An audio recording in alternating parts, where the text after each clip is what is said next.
نو تقدیرونه دا لیکلی شوي دي خو دوه قسمه تقدیر دی یو ته تقدیر مبرم ویلی شي چې دا تقدیر نه بدلیږي یو ته تقدیر مبرم دا تقدیر نه بدلیږي دویم ته چې کوم دی تقدیر معلق ویلی شي چې دا تقدیر بدلیږي معلق دا چې لکه عبدالله بن مسعود رضی الله عنه فرمایي چې په بعضې آثارو کې دي په بعضې آثارو کې دي د نبي علیه الصلاة والسلام چې د یو کس 13 کاله عمر پاتې وي څومره 13 کاله عمر پاتې وي خو دا 13 کاله الله تعالی معلق کړي دي تړلي دي د یو شرط سره تړلي دي نو داسې وشي چې یو کس راولګي او د صله رحمي پرېږدي خپلوانو سره تعلق پرېږدي عبدالله بن مسعود رضی الله عنه فرمایي چې د 13 کاله چې کوم دی په دنیا کې عمر پاتې دی هغه 13 کاله ولا الله تعالی ته خفه شي او دغه 13 کاله ورله 3 ورځو له راولي 3 ورځې پس دی مړ شي تقدیر کې څومره لیکلي شوي دي 13 کاله عمر لیکلی شوی دی چې 13 کاله به دی ژوندي وي خو دی د صله رحمۍ په ځای باندې قطع رحمي وکړي خپلوانو سره تعلق پرېږدي عبدالله بن مسعود رضی الله عنه فرمایي چې د 13 کالو نه د عمر راشي 3 ورځو ته ولې دا الله تعالی معلق کړو کو چېرې دې انسان د خپلوانو سره تعلق چې کوم دی قایم او دایم وساتو نو د ده به 13 کاله عمر یعنې 18 کاله عمر بوله ورکوم او که نه د خپلوانو سره تعلق پرې کړو نو بیا به دله 3 ورځې 13 کاله عمر ورکوم مثال نو هغه 13 کاله 3 ورځو ته راشي او دغه عبدالله بن مسعود رضی الله عنه فرمایي چې د یو کس په 3 ورځې چې کوم دی ټیم پاتې په دنیا کې خو دې د خپلوانو سره څه خیر ښېګړه ورسره وکړي تعلق ورسره برقرار وساتي وي د ده د 3 ورځو نه د ده د عمر 13 کالو ته لړ شي الله واړي نو دا عمر الله تعالی معلق کړي وي تړلي وي چې کو د دې خپلوانو سره تعلق برقرار وساتو د خیر ښېګړه وکړله نو د ده خو 3 ورځې دي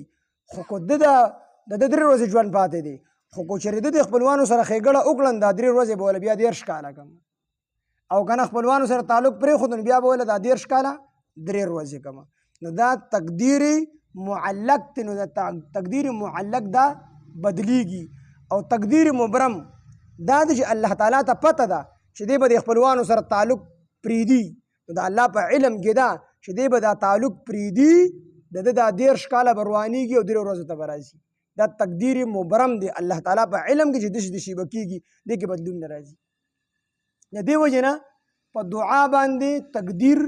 دا الله تعالی بدلی په دعا باندې تقدیر دا الله تعالی بدلی مجدد الفسانی رحمه الله دا یو ډېر لوی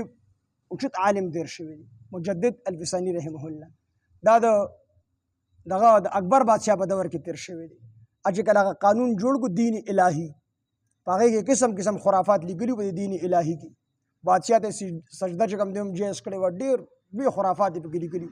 د هغه دپاره ډېره لویه قرباني ورکړې وه نور هم د ده قربانۍ ډېرې زیاتې دي مجدد الفساني رحمت الله علیه نو ده ته الله تعالی یو پیره په کشف سره وښودل چې ملا طاهر لاهوري شقي ملا طاهر لاهوري چې دا د ده د 2 زامنو محمد سعید او د محمد معصوم استاذ د دې دواړو زامنو د دې استازو نو د ده هغه په تندي باندې ولیدل کشف سره ورته الله تعالی وښودل چې دا شقي دی دا ملا طاهر لاهوري شقي دا ملا طاهر لاهوري دا شقي دی بدبخته دی یعنې د ده خاتمه په اسلام سره نه کېږي ازلي بدبخته دی د ده په تندي باندې ولیدل نو خپلو زامن محمد سعید او محمد معصوم ته یې وویل چې ستاسو دا استاذ په باره کې خو ما داسې الله تعالی را داسې یو خبره ښودلې ده چې دا بدبخته دی دا دواړه زامن ورته ورړم شو چې دا خو زمونږ استاذ دی او د الله تعالی نه دعا وکړه چې الله تعالی دې نیکبخته کړي نو مجدد الفسانی رحمه الله لاسونه اوچت کړل او الله تعالی ته جړه هنګولا شروع کړه الله ته وجړل سوالونه وکړل د هغې نه پسې چې کله دغه بیا دا ملا طاهر لاهوري ولیدو د هغه په تندي باندې ولیدل چې ملا طاهر لاهوري سعید چې ملا طاهر لاهوري دا چې کوم دی نیکبخته دی نو زامنو ته یې مبارک شي هغه الله تعالی نیکبخته کو نو په دعا باندې تقدیر الله چې تقدیر معلق دا الله تعالی په دعا باندې بدلی. نو دلته چې الله تعالی فرمایي چې وعنده ام الکتاب او د ده سره دی، یعنی د الله تعالی سره دی ام الکتاب اصلي کتاب، هغه چې کوم دی لوح محفوظ دی، چې په لوح محفوظ کې دا ټولې خبرې لیکلي شوي دي او وخت په وخت الله تعالی فرشتو ته د هغې هغه خاص کر د شب برات چې دی په شب برات کې څومره کسان به چې مړه کېږي د هغه ټولو لسټ الله تعالی چې کوم دی فرشتو ته حواله کړي.